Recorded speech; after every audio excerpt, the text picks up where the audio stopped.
And when the penalty shootout came round, it just had this feeling that, why aren't I there? I want to be there. I'm good at that. I don't think that Glenn enjoyed having somebody being compared to him. I think he felt like he was a level above me. There was three of us taking the free kicks, me, Glenn, and David Beckham.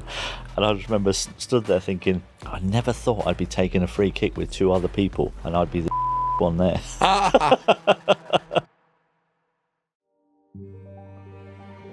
Hello, I'm Jeff Stelling. Welcome to Football's Greatest, where each week we sit down with a footballing legend to discuss the beautiful game. The players that got you off your seat, the hard men that made you wince, and the moments that will stay with you for life. This week, we're looking at some of the greatest exponents of set plays. With me in the studio is a man who sat next to me for many years on Soccer Saturday. He was different as a pundit because he didn't resort to those tired old cliches. As a player, he was very different. He's been called a genius, a phenomenon. He was nicknamed Le God and called the world's greatest ever playground footballer. Playground footballer. What a great term that is. His name, of course, is Matt Le Tissier. Hi, Matt. Hey, Jeff. I love that. I love the greatest playground player. I like that. You know, I've never heard that one before. Yeah, it's great. Well, it just suggests you played with such a joy and a freedom, which you did, you know. That's what football for me was all about. That's, you know, one of the reasons why I never left Southampton, because I just wanted to play. I just wanted to entertain people. I was a little bit different. I wasn't that fussed about winning stuff. The game was more important to me than the winning. But I sat down knowing we were going to have this chat. And of course, I can remember your playing days, but I just wanted to remind myself. And I looked at a compilation of some of your greatest goals. And it took my breath away. And I'm scratching my head and thinking, you scored goals like that on a regular basis. How the heck did you not win more England caps? Yeah, I mean, there were probably reasons behind that. There were several things, I think. Firstly, I got a reputation very early on as being a lazy player, and that reputation stuck with me throughout my whole career. It was something that I've kind of played up to, but I didn't think I was really that lazy. I used to think that I was actually economical, is the way that I would put it. I didn't waste energy unnecessarily by running around the pitch when I knew I had no chance of catching something just to make it look like I was trying for the fans' sakes. So I didn't do that. And there were I think a couple of reasons I turned down moves to clubs where the managers that I turned down went on to become England managers. So I turned down Spurs in 1990. Terry Venables was manager, and I turned down Chelsea in 1995, and Glenn Hoddle was manager. Both those went on to become England managers not long after I turned them down. So they held that against you, think? I think both were a bit disappointed because I'd actually agreed to join Spurs, and I changed my mind late on. And then after I changed my mind, Terry Venables, my agent, rang me and said, "Oh, Terry would like to speak to you," to try and obviously convinced me. And I said to him, I just turned to my agent, I went, "No, it's all right, I've made my mind up, I don't want to speak to him." So I blanked him. And then the same thing happened when Glenn Hoddle, when Chelsea tried to buy me, and my agent rang me back and went, and that was hard because, you know, my agent's ringing me going, "Glenn Hoddle wants to speak to you." Now, I was a Spurs fan as a kid and Glenn was my hero. And I was like, "Oh no, if I speak to him, I don't know what might come of that conversation." So I just said, "No, I've made my mind up. I don't want to speak to him." So I blanked Glenn as well. They become England managers. They gave me a chance, not many. They did put me in the squads, but I don't think I was ever really given a fair crack of the whip at England. We'll come back around to that a bit later, in particular with Glenn Hoddle. But, you know, looking at the compilations, we're going to talk about set plays. But there weren't just set play goals, were there? There were, you know, volleys, solo runs, chips, headers. You scored a lot of headers. What was your favourite ever goal? Have you got one? Well, I've got two different answers for my favourite goal and my best goal. So the best goal I think I scored was against Blackburn, which won the goal of the season in 1995. My favourite goal, however, I think because of the situation, because of the fact it was the last ever game at the Dell, I was the last ever person to score a league goal at the Dell. that winning goal against Arsenal in the 88th minute, I think it was, in the last ever game. I couldn't have written a better script to finish my playing career at the Dell, really. It was just amazing. And that day will stick with me forever. It was a brilliant moment. And, for people who were watching, we all just knew it was going to happen as well. Well, the weird thing about it is that what people don't realise is that goal was my only Premier League goal that season. I'd been injured quite a lot that season. I'd been in and out of the team. I think I'd scored a goal in the League Cup earlier on in the season. And yet that was the only goal of the season. It just happened to come at just the right time. I'd come on as sub. The game was poised at 2-2, and it was just an unbelievable way to send the stadium away. I've got two favourites. One was the chip over Peter Schmeichel in the 6-3 over Manchester United. I mean, chipping Schmeichel, that took some doing. That was pretty special. I mean, the nonchalant way you turned away afterwards. I mean, that was one of those things where you've got to be brave sometimes as a footballer. You've got to. So what I wasn't afraid of doing was looking stupid if something that I tried didn't come off. So I wasn't afraid of doing that. I wasn't afraid of missing. So when I chipped him, the only reason that I did it, if you watch the footage, from the moment I received the ball and I have the little dribble, I don't look up at all, not once. So I don't know if Peter Schmeichel is off of his line or not. However, I'd watched the Newcastle Man United game the previous Monday night when Philippe Albert had chipped him from about 30 yards. And I'd noticed that Peter did like to come off of his line a little bit. So when I got to the edge of the box, I just gambled that he was going to be on his 6-yard line. And the chip was just put. I mean, for a little while I thought, oh, is that going to hit the crossbar? And then as it just dipped underneath, it was like, oh, yeah, that's nice. And then kind of that moment where you've done something special and the crowd just go up. And so, yeah, the reaction was I just stood there and went, my absolute favourite, though, was against Newcastle, where, if I can sort of describe it, I mean, you collected the ball by virtue of a sort of back flick, a back heel almost, shoved it round one defender, flicked it over the centre half, and half volleyed it into the corner of the net. And it was. Yeah, that was that was a really big game in my career, actually, that one, because I'd been dropped from the team for the last 5 games leading up to that game. Ian Bramford had decided that Paul Moody was more likely to score goals than I was. Sorry. Don't mean to be disrespectful to Paul Moody. No, absolutely. I wouldn't be disrespectful to Moods. I love Moods. And he was a great lad, but he wasn't a goal scorer. And so I'd been left out for 5 games. I'd come back into the team. And if you watch the footage of that game, Paul Moody is warming up on the touchline as that move is taking place. And I score that goal, and then the camera pans to Ian Bramford on the bench. And I could lip read what Branny said to Moods. He just looked at him and he went, "Sit down, Moods," like that. And I'm thinking, I was coming off. I was just about to be substituted then. And I did it just at the right time, kept me on. We went one, that was the first goal in the game. Andy Cole equalised, and then later on in the game, again, maybe 5 minutes from the end, I scored another goal, which was probably in my top 10 goals I ever scored as well in the same game, where I took it on my thigh and volleyed it over Mike Cooper for the winning goal. And that game was a massive turning point in my career. So that goal was very special. I mishit the finish. That's why it's not my favourite goal. Okay. So as I go to hit the half volley, instead of it going in like nice and firmly, I kind of caught it on the bottom of my studs, and it kind of bobbles in a little bit. And that's the only thing about it that stops it from being my favourite goal. Look, I tell you, if people think this is a bit of a love-in and this is a bit of hyperbole, Harry Redknapp once said, your collection of goals stands up there alongside Messi, Ronaldo, Diego Maradona and Pele's. Wow. Yeah, I mean, those guys obviously scored a massive amount of goals, way more goals than I ever scored. But in terms of the quality of goals, I'd like to think that, if you take my 10 best goals, I don't think there'd be many players in the world who could put 10 up against them and go, yeah, mine are better than yours. Yeah. He also said that if he was picking a fantasy team, he would pick you ahead of David Beckham.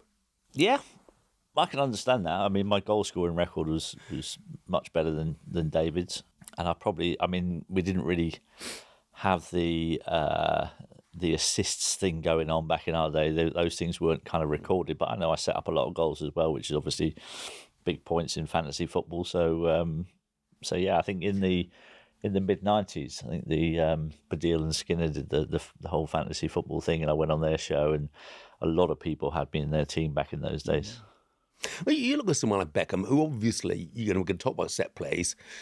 We'll touch on him a bit later on. But you look at Beckham, and you look back, are you envious of his success and his lifestyle that he's got? I mean, he had a film named after him with Bend It Like Beckham, and yet I'm sure he would agree, you had more natural ability than he did. Yeah, I mean, there were certain things that David was better than me at. Obviously, he covered more acreage on a pitch than I would have done.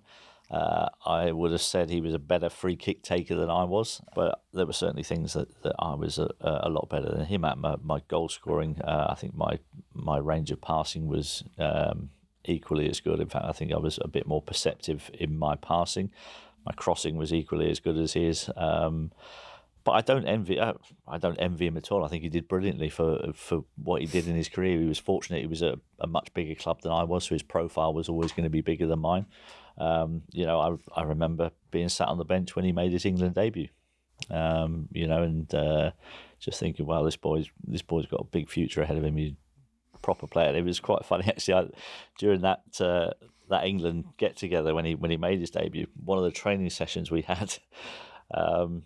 Glenn Hoddle was obviously manager of England, and after one of the training sessions, he pulled me and David over, and we did some free kick taking after training. There was three of us taking the free kicks: me, Glenn, and David Beckham. And I just remember stood there thinking, I never thought I'd be taking a free kick with two other people, and I'd be the shittest one there. Who was the best then of those three? I'd say probably Beckham was better.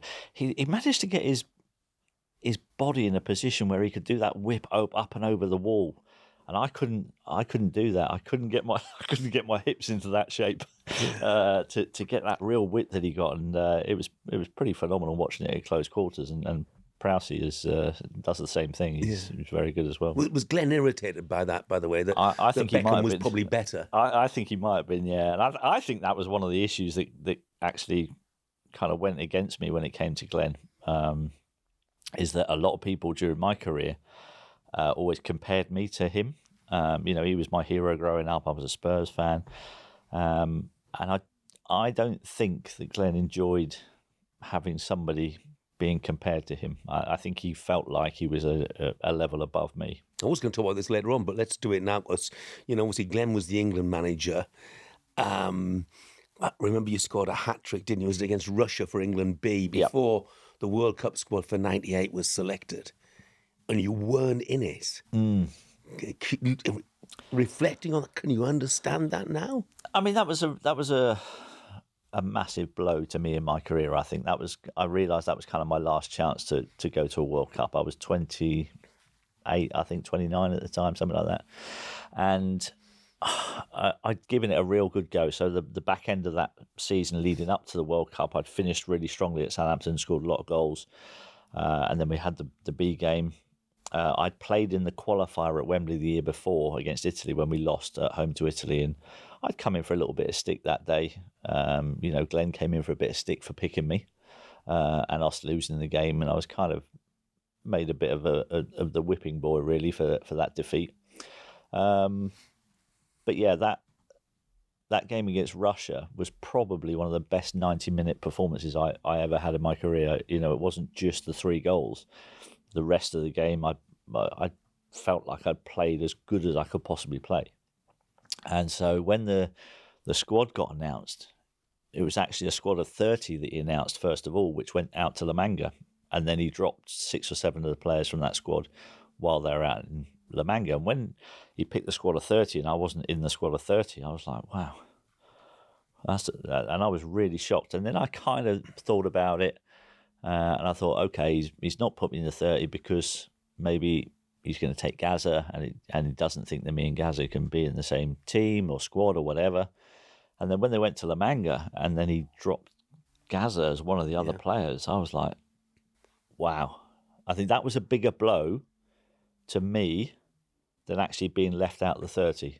Seeing Gaza be left out the squad as well, to see what we were left with in terms of creative ability in that midfield. Yeah, you'd have thought that Glenn would have been a huge supporter of creative midfield players, having been such a fantastic creative midfield player himself. And the irony was, wasn't it, that we went out on penalties against Argentina, and David Batty, who'd never taken a penalty in his life, took the decisive penalty and had it saved. And, I couldn't help but think that history might have, it sounds daft, history might have been different if you'd have been there and it had been taking that penalty instead of David Batty. Yeah, I mean, I think I would have had more chance of scoring the penalties than David Batty. I don't think there's any argument about that. You just don't know how the games would have gone. I do remember sitting there watching the game. I know exactly where I was. I was sat with Franny Benali in his house watching that game. And when the penalty shootout came round, it just had this feeling that, why aren't I there? I want to be there. That's one of the things that I should be. I'm good at that. And yeah, that was not a nice moment to sit and watch that, watch us go out on penalties again. Now, thanks for watching Football's Greatest on YouTube. But can I ask you please to hit that subscribe button? That way you won't miss any of our future episodes, and we have some great guests coming up on the show. We will promise you get on set plays soon.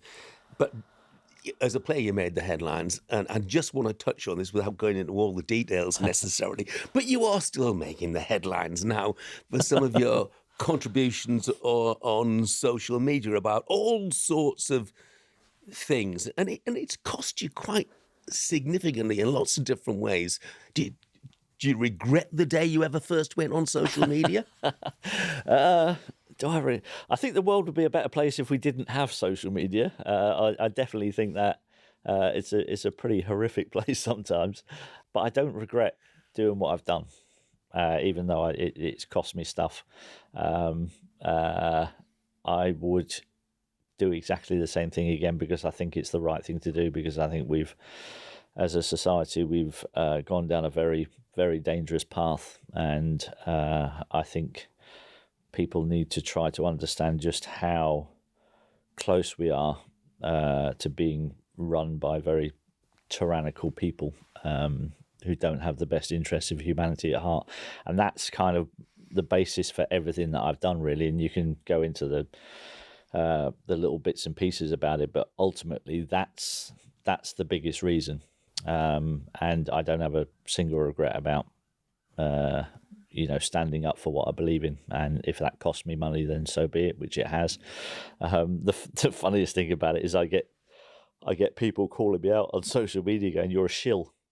And I'm like, right, so you think I'm doing this for money when I've actually probably sacrificed about 50% of what I was earning, 3 or 4 years ago. That doesn't make sense. So, but yeah, as I said, wouldn't change a thing. I'd do the same thing again if I had to. Well, I noticed that on X, formerly Twitter, as we have to say these days, seemingly, you've got nearly 750,000 followers.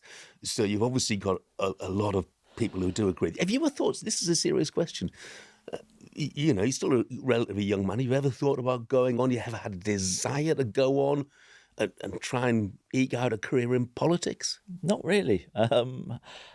I'd never really had much interest in it, and I don't really believe in the political system that we've got. I think if the system changed and it became a fairer system... Well, you could change it from the inside then, couldn't you? Or help change it from the inside. I actually think the system itself at the moment needs to be torn down completely. I don't think it's a very fair, just system. I think it's a system that's been set up to protect the people that are involved in it. So I don't think I'd really want to get involved. I'd rather fight it from outside and try and bring it down that way. Okay. Let's talk about football. When you got to Southampton and you've got your chance in the first team, how long did you have to wait before you took charge of the set plays? Oh, that's a good question. I became the penalty taker, first of all, when I was 2020. Okay. How did Yeah. that come about? Was that a So that manager's came choice about, or your no, choice? so what happened was we'd missed, in the 88-89 season, we'd missed a few penalties, I think, at the back end of the season. And during pre-season the next season, Chris Nichol put on a penalty competition in training, and basically just said to lads, anyone who fancies being the penalty taker, we're gonna have a competition. So I was like, yeah, I'm up for that. More goals, and so I scored every penalty in this penalty competition. Didn't even look like missing. And Chris Nichol went, right, there you go. You're the penalty taker this season. And we got 8 that first season. Scored all 8. Then we got 7 the following season. Scored all 7. I think we got 5 the next season. Scored all 5. So it was like three seasons where I just didn't miss a penalty. And then the first season of the Premier League, I think it was the 2nd or 3rd penalty of that season. And Mark Crossley decided that he was going to make himself a hero and save my only penalty that I didn't score. So yeah, that was how the penalties came out. And I also started taking the free kicks quite early as well. That was pretty much the same season, the 89-90 season. I ended up winning Young Player of the Year that season, scored 24 goals. But we also had, other guys in the team who could take. So Russell Osman was in the team at the time. Russell also, I remember scoring a couple of brilliant free kicks. So I was kind of vying with him. He was kind of the one that was going for the power, and I was the one that was kind of chipping it over the walls and trying to do the clever stuff. So was there any resistance to you, taking set play? I mean, you would have been one of the more younger members of the team, wouldn't you? I was 21 senior then, players. Yeah. Actually, no, the senior players were pretty good. I think the likes of Russell and Jimmy Case was in the team at that point as well. Jimmy could take a decent free kick himself. But I think actually they were pretty good with me and encouraged me to take the free kicks, especially the ones that were kind of right on the edge of the box where I needed a little bit more craft to try and get it up and down or bend it around the wall. So yeah, I would say those guys were pretty good about it. Yeah. You got a favourite free kick? Yeah. The Wimbledon free kick is the one that kind of stands out above all the others, really. I'd had the day before the game against Wimbledon, our coach had come up to me in training on the Friday, Lou Chatley, and he said to me, Tissier, I saw this guy in the European game on Tuesday night. He said, take this free kick. He said, I reckon you could do it. And I went, all right, what was that? He went, well, he gets the ball there, he gets it rolled back to him, he flicks it up for himself, and then he volleys it. And I was like, oh, I love a volley. I'm up for that. So that Friday after training, me and Jimmy Jilton stood there, and we did about, I don't know, a dozen goes at this free kick. Now, don't get me wrong, they didn't all go in. And there were a couple that ended up in the trees behind the goal at Staplewood. But I liked the idea, and I thought, once you flick the ball up and you've got a free shot from 25 yards, I mean, that was kind of one of the things I was good at. So as long as you could get the flick up right, it was actually a good chance of scoring a goal. The hard bit about it, well, like I said before, I didn't mind making myself look an idiot if something didn't come off. So if you try and do that and it doesn't come off, you're going to get dogs abuse, even from your own fans. They're going to go, oh, what's he doing? Why did he just try and curl it over the wall? So it's quite brave to try something like that. And actually, when the free kick actually got rolled back to me, the day before, when I'd been flicking it up quite high, which gives you a nice bit of time to adjust your feet and get your strike off. When Jim rolled it back to me and I flicked it up, it didn't go anywhere near as high as what it had been the day before in training. So I had to adjust my feet really quickly. You don't really notice it, and you wouldn't notice it. But because the ball didn't go up as high as I wanted it to, I had to adjust my feet quickly. But that actually probably helped me a little bit because it helped get the dip on the ball, because I had to kind of whip my foot through it quite quickly. And so as it goes over the wall and it dips, I was like, wow. And you see when the goal goes in, what you see me do is I run off, and my celebration, I go straight to the dugout, and Lou Chatley is stood outside the dugout like that. Yeah, He's claiming an assist, is he? Absolutely. Yeah. Brilliant. I actually think he's probably a little bit better than David's. Really? Better than Beckham? Yeah, I think he has the consistency levels. Bruno Fernandes? You get excited when he's over a free kick? Not as much. In penalty terms, 47 out of 48, I think that's right, isn't it? Was there a technique? Did you know before a game where you would put the ball? If you got a penalty, had you studied the opposition goalkeepers? Did you do that then? No, never did that back in those days. I couldn't have told you which way a goalkeeper dived for penalties. I wouldn't have known what his strongest side was. Didn't care. I didn't need to care because I knew it's a free shot from 12 yards. I could side foot the ball pretty powerfully. And I knew from that 12-yard spot, if I put this ball anywhere near the corner, within a yard probably of the post, at the pace that it's going in, there's not really any goalkeeper that's going to stop them. Now, quite a few goalkeepers got their hand to some of my penalties, but because of the pace that was on them, they couldn't keep it out.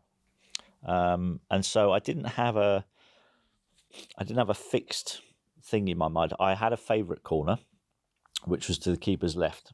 So that would almost be my first go-to thing, but I would keep my eye on the goalie as long as I could, because so when I'm going to strike the ball, I'm not looking at the ball, I'm looking over the ball so that I can see the goalkeeper in my peripheral vision, and I can't see his features and everything, but I can see the outline of his body and I can see him move.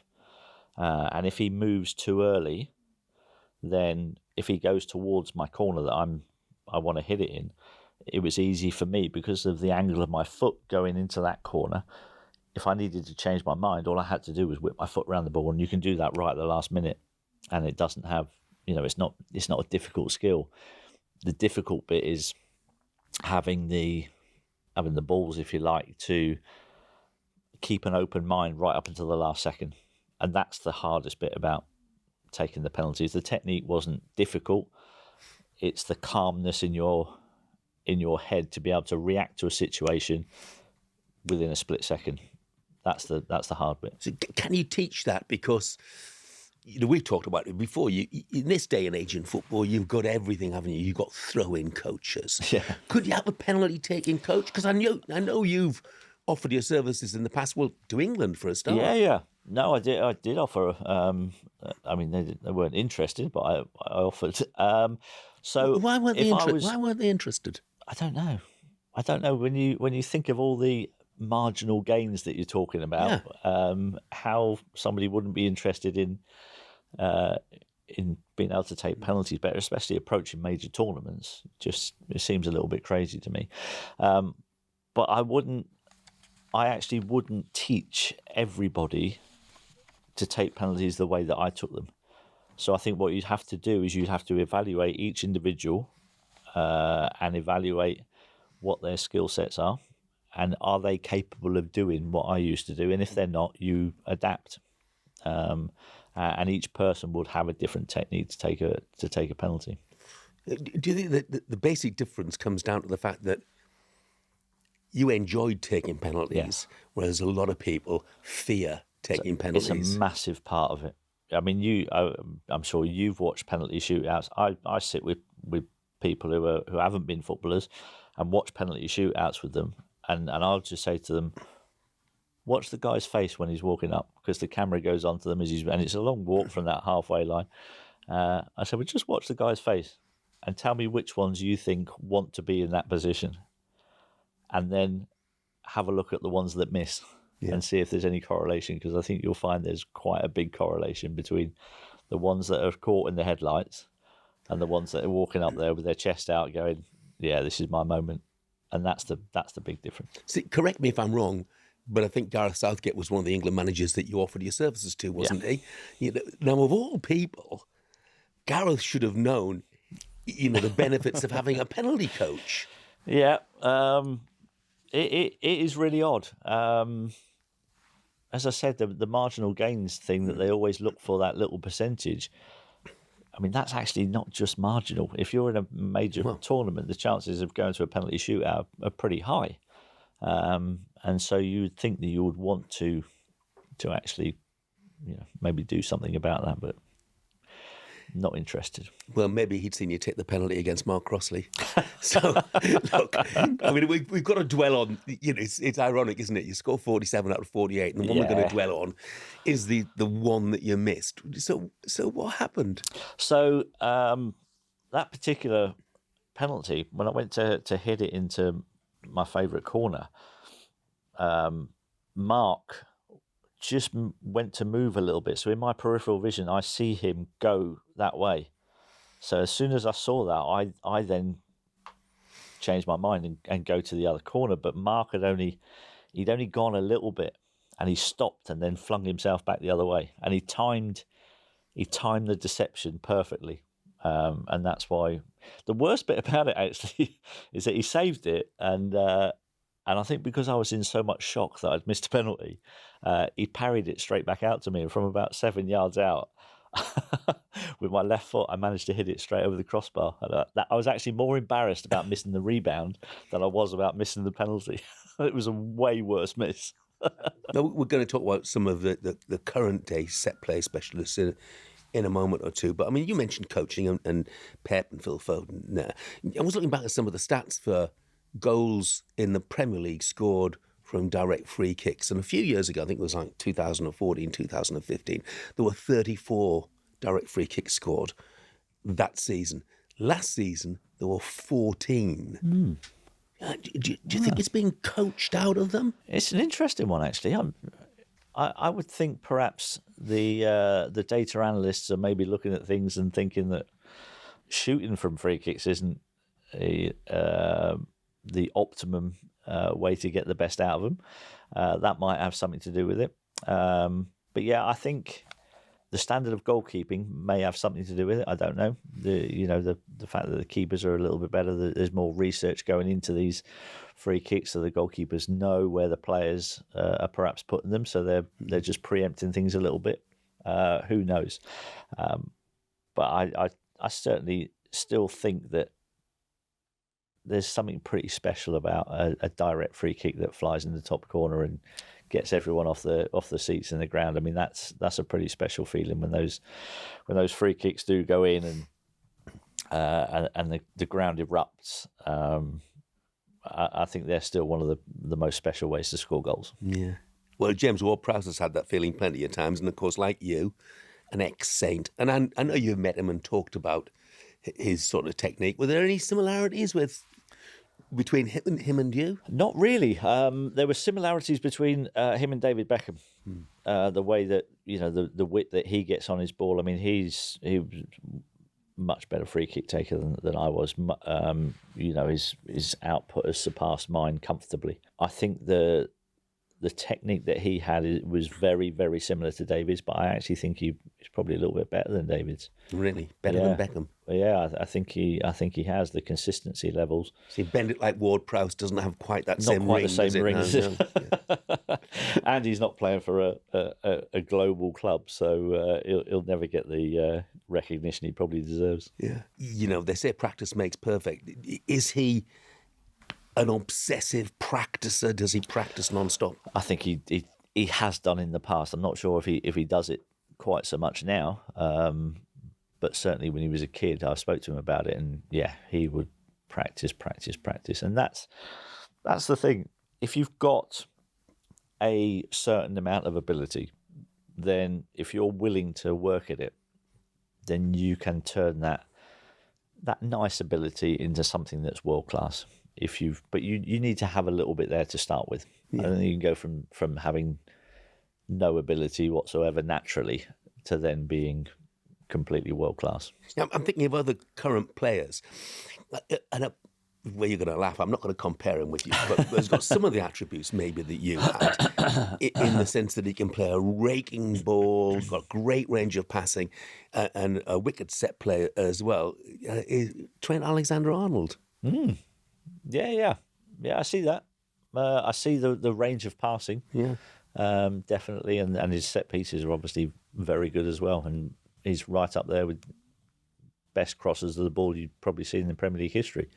So I can see the comparisons. Obviously, the position that he plays is a little bit different, but as we've seen, he can move into midfield pretty comfortably and play that role.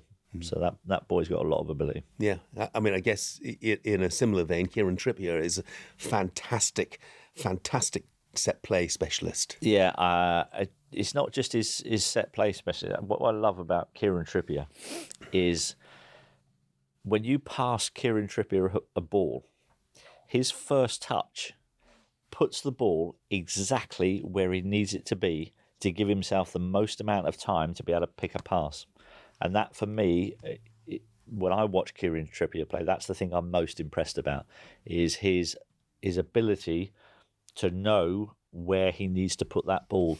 Because as a professional footballer, when you're playing at that level and the pace of the game is so quick and you don't have a lot of time on the ball, if you can buy yourself a split second by doing something really, really well, it makes such a massive difference. And Kieran Trippier does that as good as anybody I've seen in the Premier League. Anybody else in the Premier League who, when they stand over a free kick, you think, wow, this could be special? Kevin De Bruyne. I love watching Kevin play. Again, not just the set pieces, his ability to see a pass that no one else on the pitch sees. That, for me, stands him out. And City, for a team as good as Manchester City, when Kevin De Bruyne isn't in the team, they miss him, and that's how good he is. Yeah. Bruno Fernandes, you get excited when he's over a free kick? Not as much. I don't think he's quite at the same level. Don't get me wrong, I'm not saying he's rubbish, but I think in terms of the Prowses and the De Bruynes, I don't think Fernandes. I think Fernandes is maybe just a step down from that. Okay, I want to mention one more Portugueser when we're talking about set players. You can't do it without mentioning Cristiano Ronaldo. Yeah. And of course, he developed this technique which was very much his own. I'm not sure if you looked at percentages of free kicks taken and those that end up in the back of the net, he would go down necessarily as a great set play taker, was he? Not really. I mean, there were a few, obviously, incredibly spectacular ones when it did come off. But as you say, the ratio probably isn't up there. I mean, I remember one again. I think it was against Portsmouth. It was kind of one of the best free kicks I think I've seen, where he hit it and David James was in goal for Portsmouth and it's flown in the top corner and David James literally just went and stood there and watched it fly in the top corner and it was moving all over the place. And that was kind of, you thought, oh, that was pretty special. And then he takes another 50 free kicks in a row and they've all gone in row Z. But everyone still remembers the great one. I'll tell you who else, actually, one of the best free kicks I've seen in Premier League history was from West Ham, Payet. Dimitri Payet, yeah. He scored a free kick. I can't remember who it was against, but it was on the left, as I'm looking at the goal, it was on the left-hand side of the penalty area, and he hit it right-footed, and he hit it with so much height that it must have gone 2 or 3 yards above the crossbar, and in the middle of its flight, it dipped into the far top corner. It was one of the best free kicks I think I've ever seen. He had an amazing reputation for free kicks, but I think he only ever scored 3 for West Ham, which was disappointing in terms of a return. But that was just one that sticks in my mind. Obviously, Roberto Carlos is obviously a free kick that's legendary as well. But yeah, as I said, but when somebody scores a great free kick, it's something that sticks in your mind for years and years to come. I mean, that goal that I scored against Wimbledon, people still come up and talk to me about it now. That's 29 years ago. Yeah.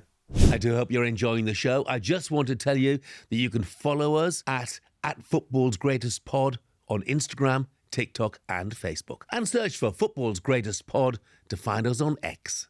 I bet there are loads of players out there who in training or after training or whatever can bend it like Beckham or bend it like Tissier into the top corner all the time. But when it comes to the big moment, if they get their chance, may not be able to do it. Yeah, that's what separates the wheat from the chaff at the end of the day. And again, I go back to that point about the best players aren't afraid to look silly trying something, because to be able to do something out of the ordinary, you've also got to understand that if it doesn't come off, you're gonna get stick. You're gonna have whole stadium laughing at you. You can have your teammates going, "What the hell was that, you idiot?"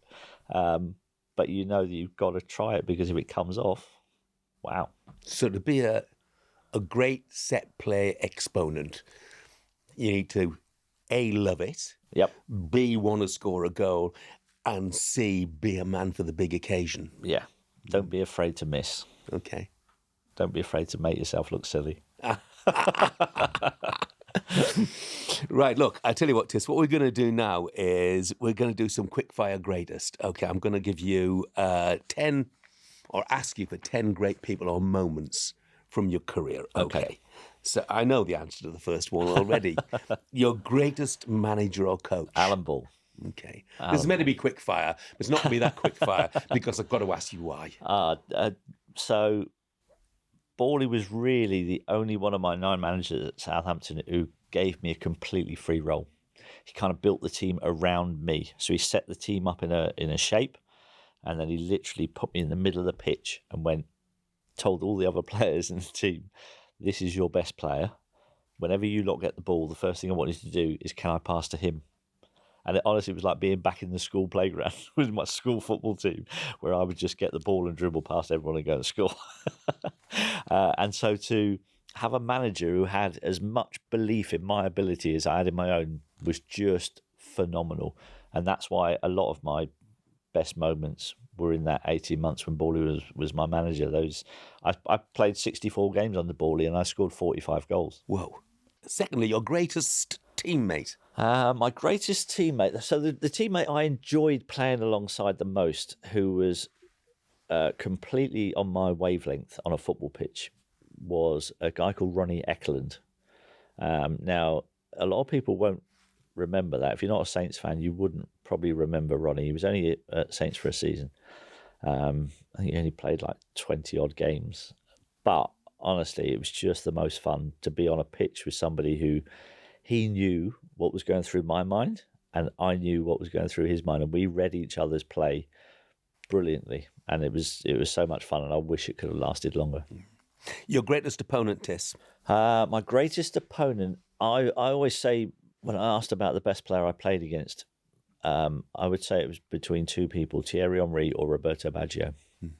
Played Juventus in a pre-season friendly in the early 90s, and Baggio was just phenomenal. Just so silky smooth, magnificent first touch. You know, like I was talking about Kieran Trippier before.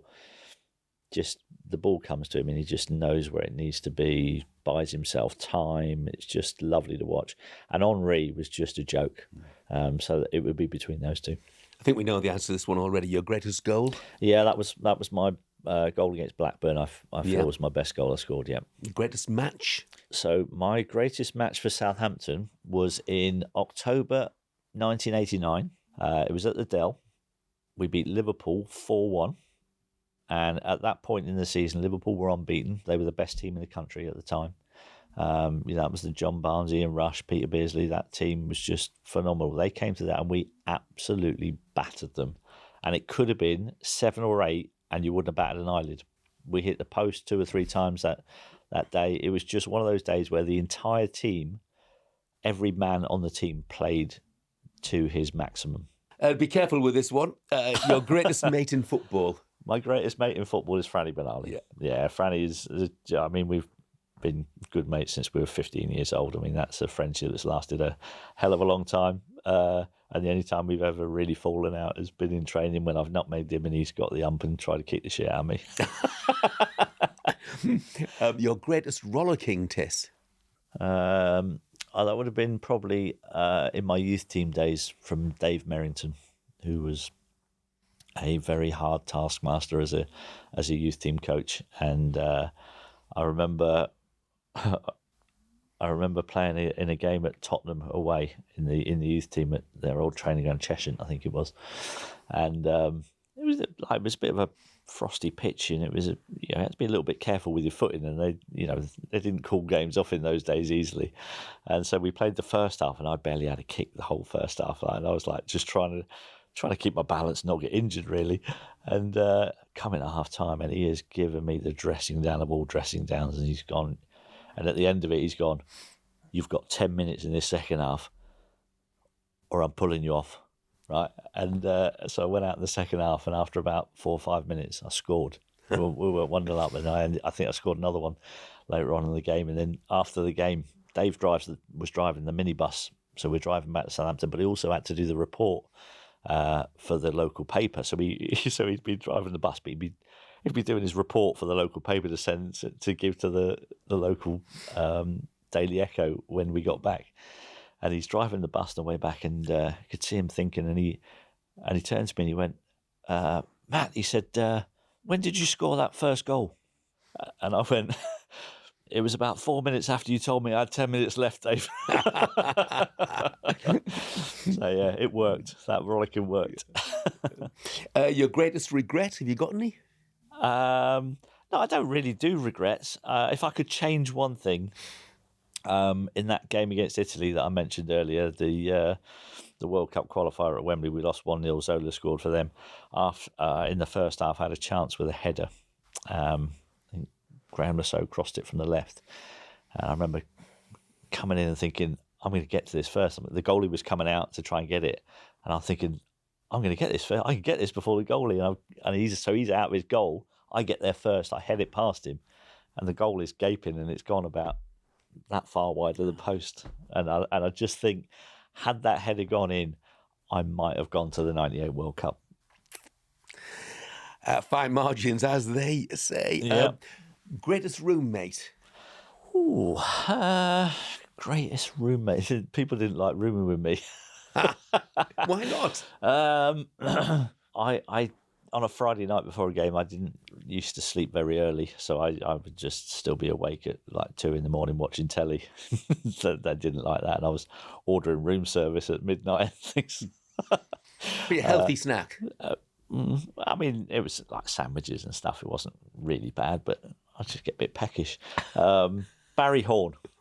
Barry Horn was my favourite roommate. I had about 3 years when I roomed with Barry, and he was he taught me a lot, actually. Very intelligent lad.